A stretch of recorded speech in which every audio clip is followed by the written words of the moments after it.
श्री स्वामी समर्थ अवधूत चिंतन श्री गुरुदेव दत्त। तुम्हा सगळ्यांचं आपल्या चॅनलमध्ये स्वागत करते। तर बघा, आजचा विषय आपला होणार आहे प्रदोष उपवास जो असतो तो उपवास आपण कशा पद्धतीने करावा। प्रदोष जो असतो तो आपला एका महिन्याला 2 प्रदोष येत असतात आणि एका महिन्यामध्ये 2 पक्ष येत असतात, म्हणजे कृष्ण पक्ष आणि शुक्ल पक्ष। एकादशी नंतरचा येणारा जो तिथी असतो तो म्हणजे प्रदोषचा असतो आणि कृष्ण शुक्ल पक्षामधील त्रयोदशी जो तिथी असतो तो म्हणजे प्रदोष मानत असतो। एकादशी, द्वादशी आणि तिसरी तिथी जी असते ती प्रदोषची असते। प्रदोष व्रत जो असतो हा भगवान शिव आणि माता पार्वतीला समर्पित आहे। त्यांची आपल्याला पूजा अर्चा करायची असते आणि हा उपवास आपण केल्याने आपल्या घरामध्ये सुख समृद्धी नांदत असते। आपल्या मुलाबाळांविषयी काही आपल्याला संकट असतील, आपल्याला संतती होत नाही किंवा आपल्याला जी काही अडचण असेल बघा संसारामध्ये, ती अडचण दूर होण्यासाठी आपल्याला भगवान शिवांची आराधना करायची असते। माता पार्वती आणि शिवांचं एकत्र आपल्याला पूजा करायची असते आणि प्रदोष व्रत हा केला जातो। उपवास करत असताना काही नियम आपल्याला पाळायचे असतात। हे व्रत संकल्पयुक्त 11 किंवा 21 केले जातात। आता बऱ्याच महिला हे व्रत करत असताना त्याचं उद्यापन कशा पद्धतीने करावं, गणपती आवाहन कसं करावं, व्रत करत असताना संकल्प करून तर होतं, पण आपल्याला व्रत हे सोडायची सुद्धा विधी खूप महत्त्वाची ठरत असते आणि उद्यापनाच्या विधीमध्ये हवन करणं खूप महत्त्वाचं ठरत असतं। नक्कीच आपण त्या दिवशी पूजा मांडणी करायची आहे आणि हवन सुद्धा करायचं आहे। आता तुम्ही प्रदोष जे करणार आहात त्या दिवशी पूजा मांडणी केली नाही केली तरी सुद्धा चालेल, पण ज्या दिवशी उद्यापन तुम्ही करणार आहात त्या दिवशी आपल्याला पाठ मांडणी करून उद्यापन करायचं आहे आणि शास्त्रोक्त पद्धतीने उद्यापन करून तुम्ही जर हे व्रत केले निश्चितच तुमची इच्छापूर्ती होत असते। तर आपल्या विषयाला सुरुवात करूया।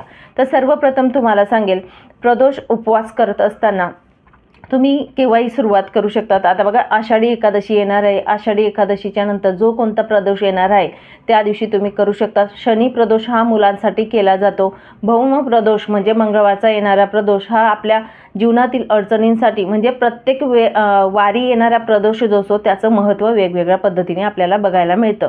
आता ते मी इथे सांगितलं तर व्हिडिओ खूप मोठा होईल, पण अशा पद्धतीने आपण कुठलाही प्रदोष आला तर त्या दिवसापासून आपण सुरुवात करावी। पहिला प्रदोष जो राहणार आहे त्या दिवशी आपल्याला संकल्प करायचा आहे। संकल्प करायचा आहे, तुमची अडचण, तुमचं नाव, गाव वगैरे ते सगळं काही सांगावं, गोत्राचं नाव सांगावं। आपल्या देवघरासमोर बसून तुम्ही संकल्प करू शकतात। भगवान शिवांना आपल्याला आराधना करायची, त्यांना नमस्कार करून आपण आपली अडचण सांगावी।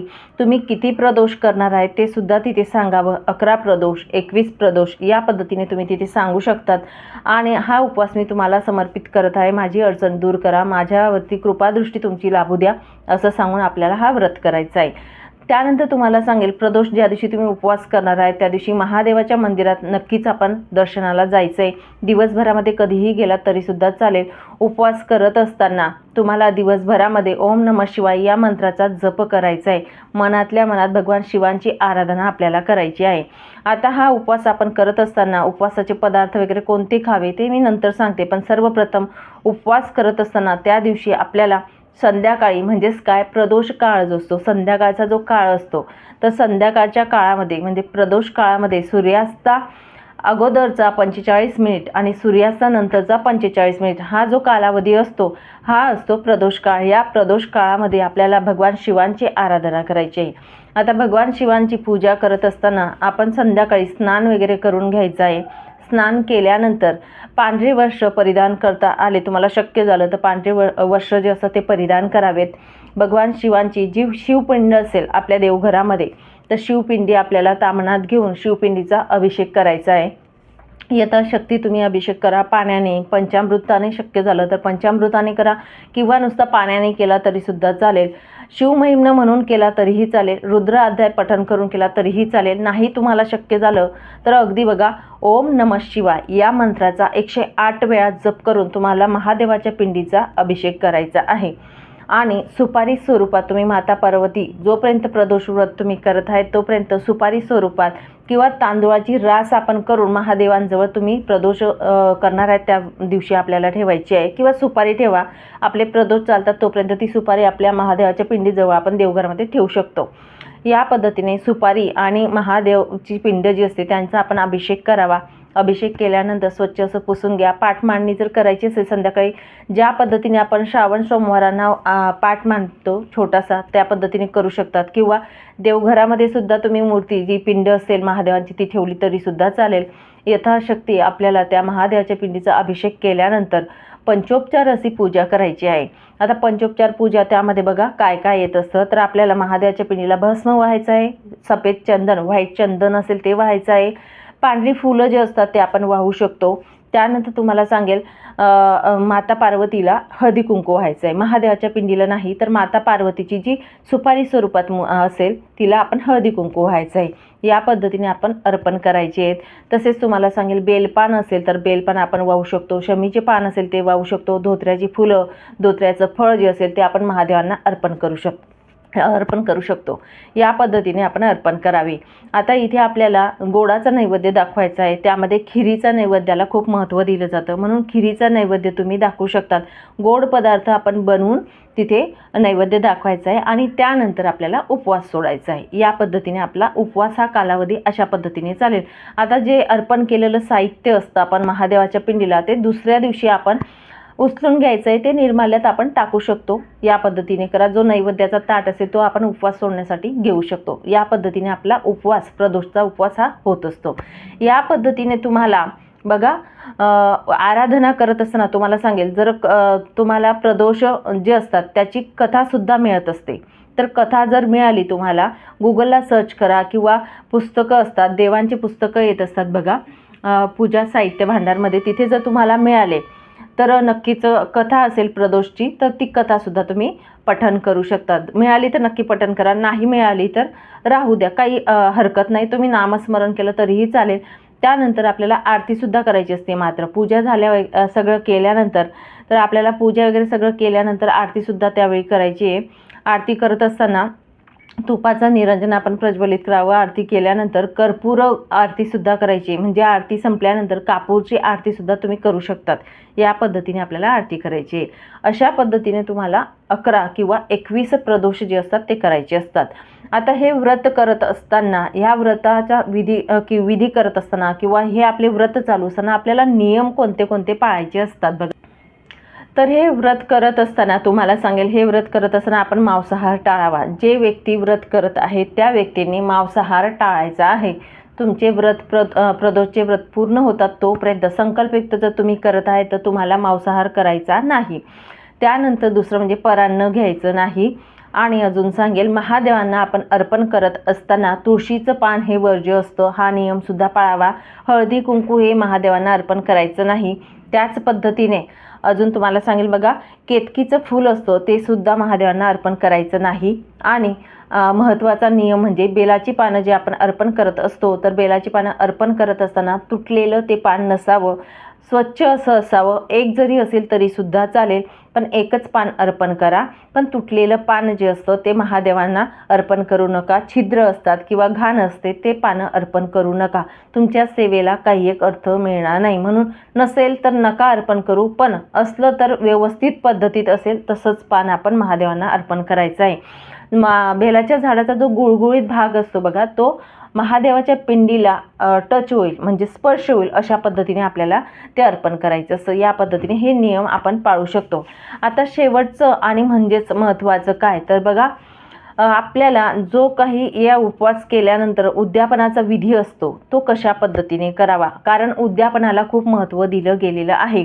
जोपर्यंत तुम्ही उद्यापन करत नाही तोपर्यंत ह्या व्रताचं साफल्य किंवा त्याचं फलश्रुती किंवा इच्छा आपली पूर्ण होत नाही आणि ते महादेवांच्या चरणी अर्पण होत नाही. म्हणून आपल्याला उद्यापनसुद्धा करायचं असतं. आता शेवटचा तुमचा प्रदोष असेल 11वा किंवा 21 जो असेल तो प्रदोष व्रत त्या दिवशी तुम्हाला करायचा आहे. आणि बघा, व्रत करत असताना बघा एक सांगायचं राहिलं तर, व्रत म्हणजे जो उपवास असतो तो आपण खायचे पदार्थ कोणते कोणते घ्यायचे ते आधी सांगते, नंतर उद्यापन तुम्हाला सांगते. तर खाण्यामध्ये आपण कोणते कोणते पदार्थ घेऊ शकतो, तर बरेच लोक बघा अन्न किंवा जल न घेता निरंकाळसुद्धा हा उपवास करतात. ते शक्य नाही. फक्त पद्धत मी तुम्हाला इथे सांगताय, ते शक्य नाही. तुमची तब्येत खूप महत्त्वाची आहे, तर तुम्ही फलाहार घेऊन सुद्धा हा उपवास करू शकतात. फक्त फळं खाऊन उपवास करू शकतात, पाणी वगैरे पिऊ शकतात. अजून एक तुम्हाला सांगले म्हणजे ही दुसरी पद्धत झाली फलाहार घेऊन. आणि तिसरी पद्धत म्हणजे जर तुम्हाला साबुदाणा वगैरे खायचा असेल, भगर तर चालतच नाही, पण साबुदाणा वगैरे खायचा आहे तर बघा त्यामध्ये मिठाचा वापर तुम्हाला करायचा नाही. साबुदाण्यामध्ये सेंधव मीठ तुम्ही वापरा आणि या पद्धतीने साबुदाण्याची खिचडी तुम्ही खाऊ शकता. जर तुम्हाला तब्येत साथ देत नसेल, गोळ्या औषधी असतील तर खिचडीसुद्धा खाऊ शकता साबुदाण्याची, पण मात्र सेंधव मीठचा वापर करायचा आहे. आणि संध्याकाळी जेव्हा आपण उपवास सोडणार आहोत त्या पदार्थांमध्ये तुम्ही मीठ वापरू शकता. ठीक आहे, अशा पद्धतीने तुम्हाला हा उपवास करायचा आहे.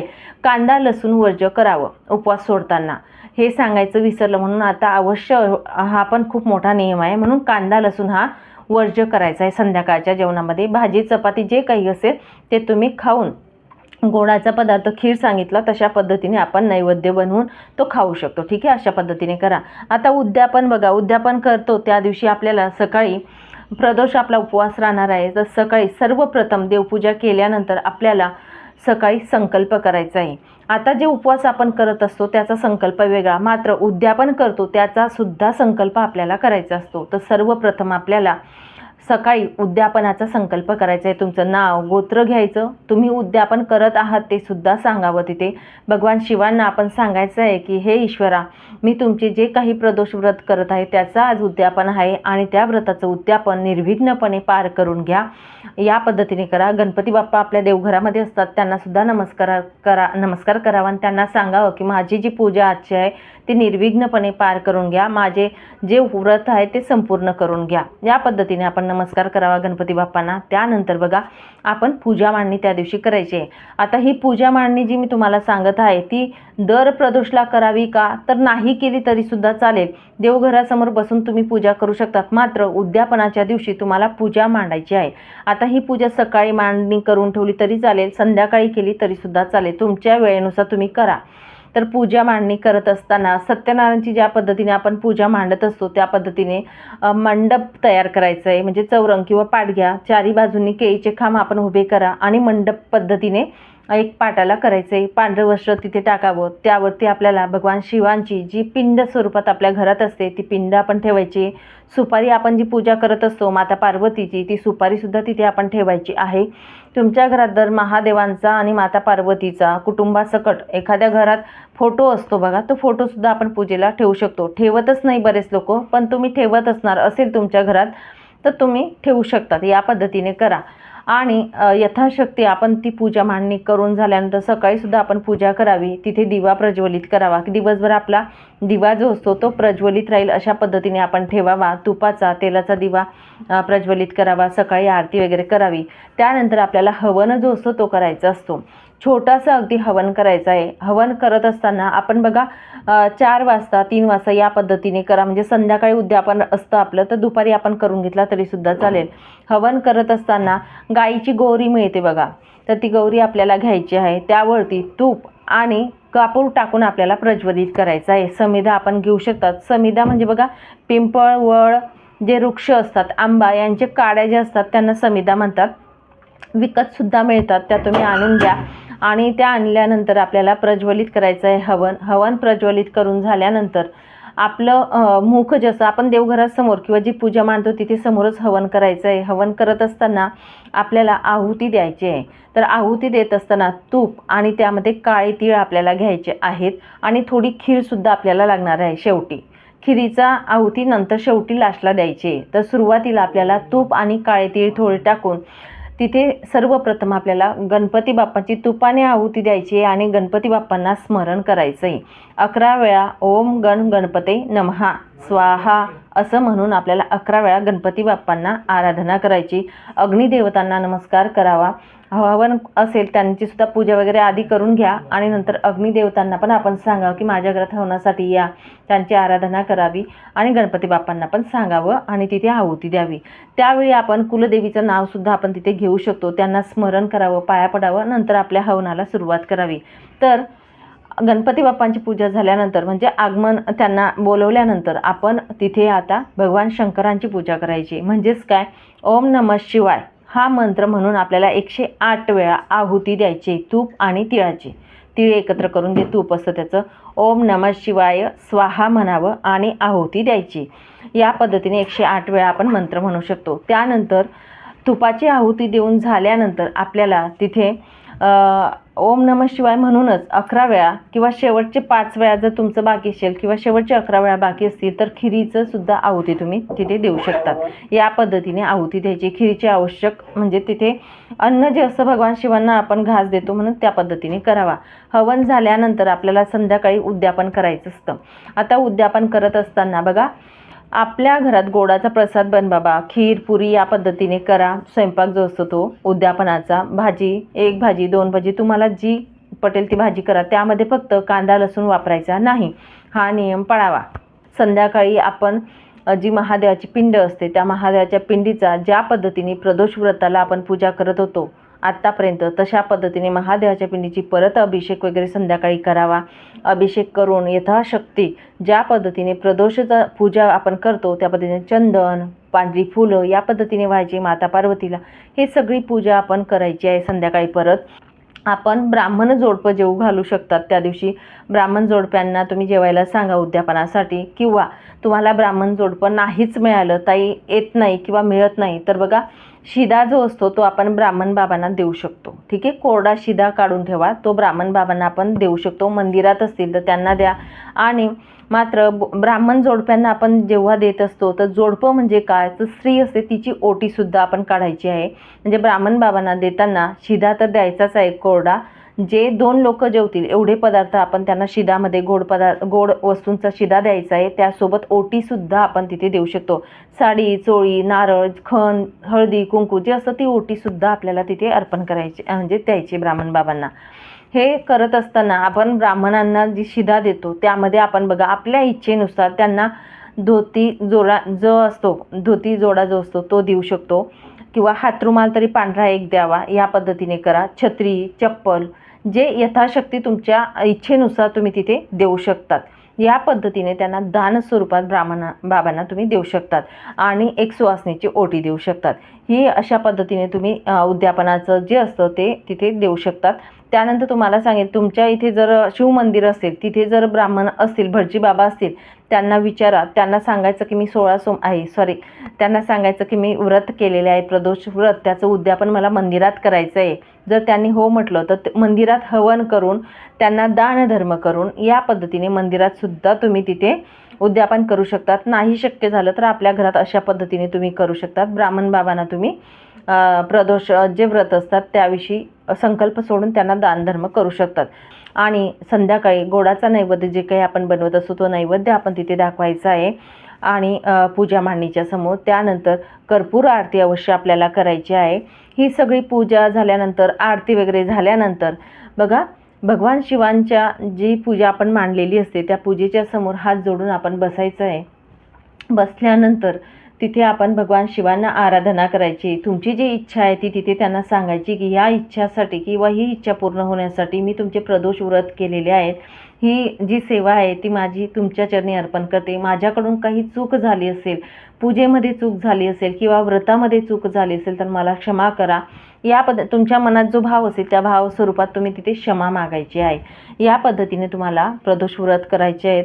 नैवेद्य वगैरे दाखवल्यानंतर आरती वगैरे सगळं काही झाल्यानंतर आपण नंतर जेवण करू, म्हणजे उपवास सोडायचा आहे। ही पूजा मांडणी आपण दुसऱ्या दिवशी उचलली तरीसुद्धा चालेल। जे काही निर्माल्य असतं, फुलं किंवा मंडप करत असतो, केळीचे खांब असेल, हे निर्माल्यात टाका। बाकी पूजेच्या वस्तू पूजेच्या ठिकाणी आपण ठेवू शकतो। या पद्धतीने करा। तर अशा पद्धतीने आपण प्रदोष व्रत जो असतो तो करू शकतो। ताईंचा प्रश्न होता की ताई गणपती जे असतात, गणपती बाप्पांचं वेगळी पूजा करावी लागते का, तर तसं काही नाही। आपल्या मनातला भाव खूप महत्त्वाचा ठरत असतो। शंकर भगवान जे असतात, भगवान शिव जे असतात हे खूप भोळे आहेत आणि तुम्ही साध्या फक्त तुमच्या भाव जो असतो ना मनातला तो खूप महत्त्वाचा आहे। त्या भाव ठेवून तुम्ही पूजा करा, नक्कीच ती तुमची इच्छा पूर्ण करत असतात। म्हणून भगवान शिवांना समर्पित हा उपवास असतो, माता पार्वतीला समर्पित असतो। या पद्धतीने तुम्ही प्रदोष व्रत करू शकतात। चला मग, सांगितलेली माहिती खूप महत्त्वाची होती आणि संपूर्ण माहिती देण्याचा इथे प्रयत्न केलेला आहे। तुम्हाला जर काही समजलं नसेल तर नक्कीच विचारा, मार्गदर्शन करायचा नक्कीच छोटासा प्रयत्न करेल। श्री स्वामी समर्थ अवधूत चिंतन, श्री गुरुदेव दत्त। धन्यवाद।